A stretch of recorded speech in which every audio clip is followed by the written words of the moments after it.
Yo, what up guys sa inyo dyan? Kumusta kayo? Pag-usapan po natin ito pong napakalaki pong balita na sinasabi nga po ay ang US po ay mag-i-invest o ito po yung usapin ng investments sa Philippine oil and gas industry.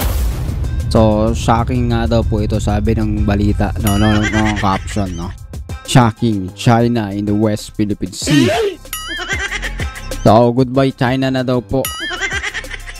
So, pag-usapan po natin yan sa video na to, bakit ito po ay magbibigay ng katapusan sa usapin ng pananakot po, especially economically dito po sa China, kasi po isa po sila sa isang malaking nag-i-import sa ating bansa ng iba't ibang mga goods at iba't ibang mga produkto. Pero ito po, hindi po to basta produkto lamang. Ito po ay oil and gas, which is napakalaki po ng tawag po dito ng pakinabang sa ating bansa, dahil napakalaking porsyento po ng ating energy ay ng oil, no? Halos 90% nga po yata daw kinukuha pa natin sa ibang bansa. Pero pag ito po nasimulan po ito, no? Sabi nga ni Trump ay drill. Game changer po ito sa ating bansa. Malaking tulong, bababa po ang gastos po dito ng ating gobyerno, ng ating mga mamamayan sa ating bansa. At yan po yung pag-uusapan po natin, iba pang mga akibat na bagay po dito. Pero bago ang lahat, kung di ka pa nakasubscribe, please hit the subscribe button and notification bell para updated ka palagi sa mga videos natin parating. So, umpisahan na natin to. Let's go!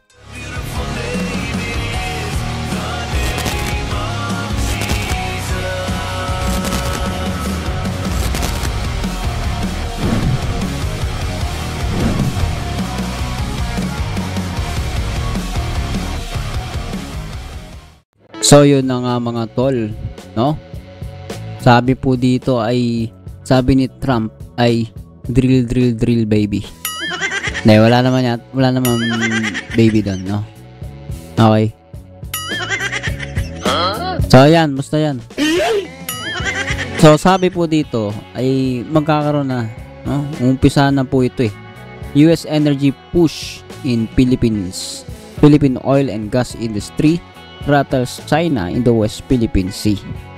So, wala nang pero bago tayo magbigay ng opinion, panoodin po natin ito, no? Try natin magbigay ng opinion kahit habang nanonood o pagkatapos manood. Anyway, kahit ano pa yan, umpisa na natin to. Tara, play natin. May baby guys, may baby na word. Drill baby.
May ads guys, may ads. Wait lang, skip natin.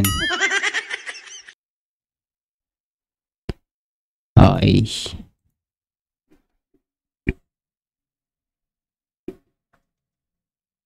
So kanina guys, no, may nakita tayo, no, mga kilalang ano po ito, kumpanya ng gasolina. Yung Chevron, tapos yung isa, Exxon ba yun? Narinig ko na po yan at nasa stock market po yun ng US. Anyway, ayan po, no, Exxon Mobil o Mobile. So, anyway, ito po yung napaka big deal po na usapin sapagkat hindi po biro yung usapin ng oil. Talagang hinahanap po yan ng mga bansa po talaga kasi lahat po tayo ay kumukuha dun sa malalaking bansa na nag-i-import ng export ng kanilang gas, no? Isa po siyang yaman ng kalikasan sa isang bansa. At ito po ay pasok po yung Pilipinas sa isang bahagi ng karagatan. Sabi nga po, yun po ay yung West Philippine Sea talaga. At mas lalo pa pong ina-acknowledge yan ngayon sa international community since ito po kahit sa mapa na kilala nga po na ginagamit sa computer, yung Google Map, eh kailan lang po in-update na po yan. Kasi matagal pong panahon po yan na hindi napapag-usapan, napapabayaan po yan. May international community. Kaya lang yung mga naunang mapa po, eh outdated. Lalabas na sa China po lahat. Dominante nila ang buong karagatan. Wala nang karapatan yung mga karating bansa nila. Diba? So marami pong claimant sa part na yan, ng dagat na yan. So maganda po, ako po naniniwala, mas makatarungan yung ginagawa ng international community na kinabibilangan ng Amerika at Pilipinas na tinitignan kung ano yung pangangailangan ng bawat bansa dyan. No? Merong tinatawag na exclusive economic zone, which is, I think, way better than dun sa style ng China na 9-dash line na grabe. Kanila na. Kulang na lang sabihin, kami na to. No? Grabe na. So anyway, play pa natin konti bago tayo magpaalam.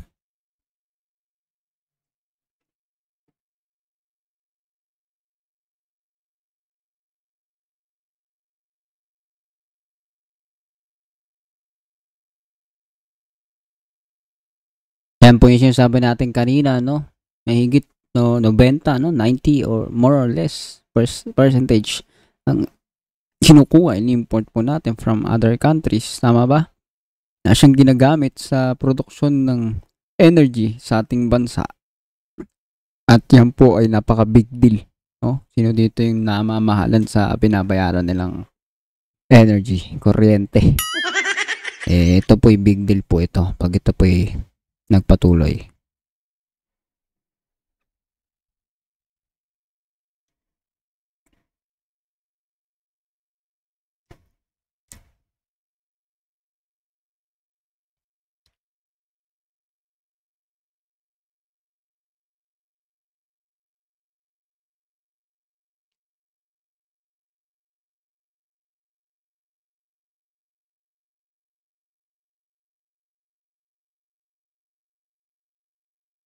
So isa no, isang ano, hindi lang basta nagdi-drill lang daw po ang ating bansa. Hindi tayo basta ganoon lang 'yon na usapin, hindi lang basta resource lang or something. Ito po ay isang kind din ng security doon in terms ng military siguro kasi 'di ba may operasyon yung Amerika dito. Hindi lang naman basta Pilipinas 'yan. So inaapektuhan mo Amerika kung gagalawin mo pa 'yan. So ayun po yung isang layer na nadaragdag daw, sabi po dito sa nagna-narrate, no? Tuloy po natin.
Okay, another ads guys.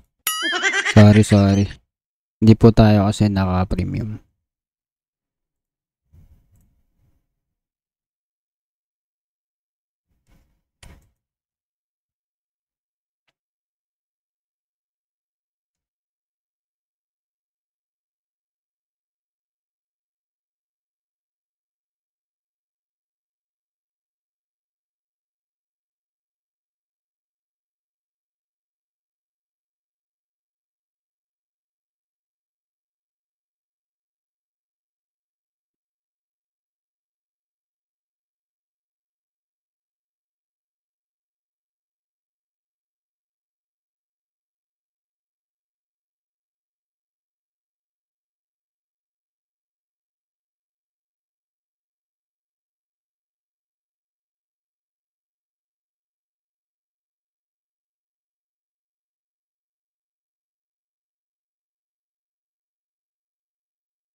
Alright guys, so yan na po ang ating nakita po dito sa usapin po na to. Medyo mahaba lang din po yung ginugol natin. No?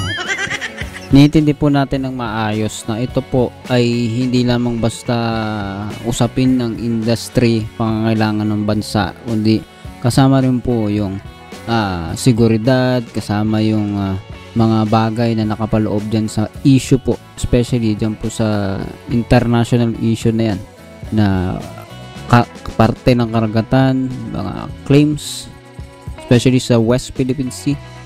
Yan po ipasok po diyan. At sabi nga po, either magiging maganda to or lalong magpapataas ng tensyon sa kahit anong bagay. Para sa Pilipinas, isa po itong positibong vision para sa ating bansa.